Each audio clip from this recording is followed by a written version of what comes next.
دهان بۆمب و موشەکان لیوایە ئەحرار سووریا تاخا شێخ مەقسوودیا کوردان لێ باژارێ حەلەبێت تۆباران کرێن بدەهان کەسانژی ژیانە خۆش دەستدان و بریندار بوون.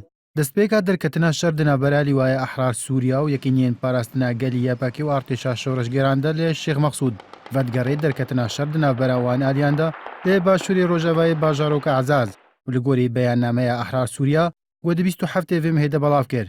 Yepekê û artêşa şoreşgêran ji Efrînê û bê piştevaniya balafirên Rûsyayê êrişî ser gundên Eştar, Malikiya û Aşê Fêsal kirin ji bo qutkirina rêya Eዕzaz Helebê. Ji ber vê yekê Ehrar Sûriya taxa Şêx Mexsûd di dema 24 demijmêran de wek devereke leşkerî destnîşan kir û daxwaz ji welatiyan kir taxê vala bikin.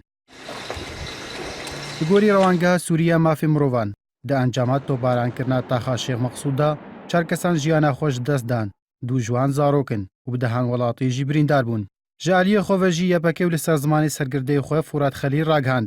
Her yek ji bereya Nusra û Ehrar Şam Cundul Eqsa li hevkirin şerê di navbera xwe de bisekinin û êrişî kantona Efrînê bikin. û duê çarçovê de hêzên yepekê û artêşa şoreşgêran êrîşa wan bo ser her du gundê Mirîman û Anab yekûn 6 kîlometran dikevne rojhelata Efrînê de têk şikandin û çar ji endamên wan ketine destê yepekê de. Ji bilî kantona Efrînê ya golê parêzgeha Helebê çend taxên Kurdan lê bajarê Helebê jî hene weke taxa Şêx Mexsûd Eşrefiyê yên gobê temamî Kurdin herwiha hejmarek mezniya Kurdan li her du taxên Bistan Başa û Siryana Rojhelat û Rojava a Kincîna. Di dema derbasbûyî de çend caran şer di navbera Yepekê û bereya Nusra da li gundewarên Efrînê û Şêx Mexsûd derket û hevdû bê binpêkirina sinûr di navbera wan da û girtina endamê hev tohmetbar kirin. İbrahim Adem, NRT.